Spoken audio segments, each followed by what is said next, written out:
আসসালামু আলাইকুম। সবাই কেমন আছেন? আশা করি আল্লাহর রহমতে সবাই ভালো আছেন। তো এই সুন্দর বেবি ড্রেসের সেলাই ভিডিওটা আজকে শেয়ার করব। তো স্কিপ না করে ফুল ভিডিও দেখার অনুরোধ রইল। তো প্রথমে আমি বডির পেছনের পার্টে চেনটা লাগিয়ে দিব। তো চেন বসানোর সময় কাপড়কে একটু হালকা টেনে চাপ দিয়ে সেলাই করলে চেনের ফিনিশিংটা খুব সুন্দর আসে। তো এখানে আমি দেখিয়ে দিলাম কিভাবে চেনটা বসালাম। তারপর অতিরিক্ত চেনটা কাট করে আমি ফেলে দিব। এইবার গলায় পাইপিং করে নিব।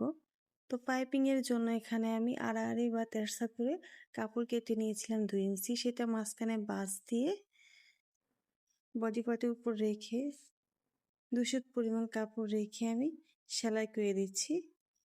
তো পাইপিং সেলাইয়ের পর একটু হালকা কাট করে দিতে হবে। তো এবার নিচের দিকে রেখে আমি উপর দিকে পাইপিংয়ের জন্য 100 পরিমাণ কাপড় রেখে পাইপিংয়ের কাপড়টা আমি 100 পরিমাণ কাপড় বাড়িয়ে রেখেছিলাম। তারপরে উপরে একটা চাপ সেলাই দিয়ে দিয়েছিলাম। তো সামনের গলা পিছনের গলা 2 সেটে আমি পাইপিং করে নিয়েছিলাম। এবার কাঁধ সেলাই করে নিব। কাঁধ সেলাই অবশ্যই আমি ডাবল সেলাই দিয়ে দিব। তো এবার বুকের উপর যে কুচি বসাবো সেই কুচি পার্টটা চিকন করে কাপড়কে বাঁশ দিয়ে সেলাই করে নিব। তো কুচি পার্টের কাপড়ে আমি 2 সাইডে এরকম চিকন করে একটা সেলাই বসিয়ে দিয়েছি।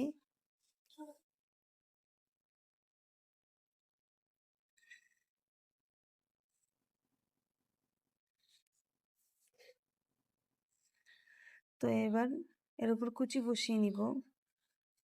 আমি হাতে কুচিগুলো দিয়ে দিচ্ছি। আপনারা চাইলে মেশিনের সেলাই সবচেয়ে বড় করে কুচিগুলো দিয়ে দিতে পারেন। এবার খোলা সাইড থেকে 4 ইঞ্চি কাপড় রেখে উপরে একটা সোজা করে মার্জিন করে দিব। তবে দাগের উপরে আমি কুচি পাটটা রেখে উপরে একটা চাপ সেলাই দিয়ে দিব। তো এখানে পরবর্তীতে আমি অফ ক্যামেরায় কুচি পার্টের উপরে লেস বসিয়ে দিয়েছিলাম। এই যে আমার যেহেতু 4টা করে ফিতা হবে, তাই কুচি বসানোর সময় আমি কুচির নিচে ফিতাগুলো সেট করে কুচি বসিয়ে নিয়েছিলাম। তো 2 সাইডে কুচির নিচে এরকম ফিতা দিয়ে দিয়েছি। এবার নিচে পার্টে আমি কুচিগুলো দিয়ে দিব। কুচিগুলো আমি হাতে দিয়ে দিচ্ছি। আপনারা চাইলে মেশিনের সেলাই সর্বোচ্চ বড় করে কুচিগুলো দিয়ে দিতে পারেন। তো কুচিগুলো দেওয়া হয়ে গেলে আমি নিচে লেস বসিয়ে দিব। তো অফ ক্যামেরায় আমি কুচি পার্টের উপর লেসটা বসিয়ে নিয়েছিলাম। তো এবার কোমরের কুচিগুলো দিয়ে দিব। কুচিগুলো সমান করে বসিয়ে নিব। তো সামনে পিছনে আমি 2 পাশে কুচিগুলো বসিয়ে নিয়েছি। তো হাতায় পাইপিং করার জন্য আমি এখানে তেরসা করে কাপড়কে কেটে নিয়ে মাঝখানে বাঁশ দিয়ে হাতার সাইডে আমি পাইপিং করে দিব। তো দেখিয়ে দিচ্ছি এখানে আমি 200 পরিমাণ কাপড় রেখে সুন্দর করে রাউন্ড করে সেলাই করে দিতে হবে। তারপর হালকা কাট করে দিচ্ছি। এবারে তো উপরে একটা চাপ সেলাই দিয়ে বসিয়ে দিব। পাইপিং এর সময় তেরসা করে কাপড়টা নিলে অবশ্যই পাইপিংটা খুব ফিনিশিং সুন্দর হবে। এবার 2 সাইডে 1 ইঞ্চি পরিমাণ কাপড় রেখে আমি জামাটা সেলাই করে দিব।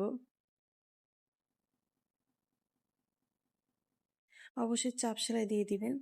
এবার এই জামায় আমি পকেট দিয়েছিলাম। তো পকেটের হাতের কাজটা আমি আগেই করে নিয়েছিলাম।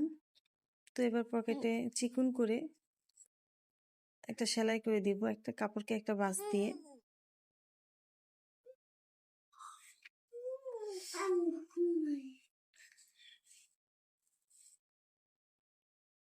তো অফ ক্যামেরায় আমি আগে একটা পকেট বসিয়ে নিয়েছিলাম।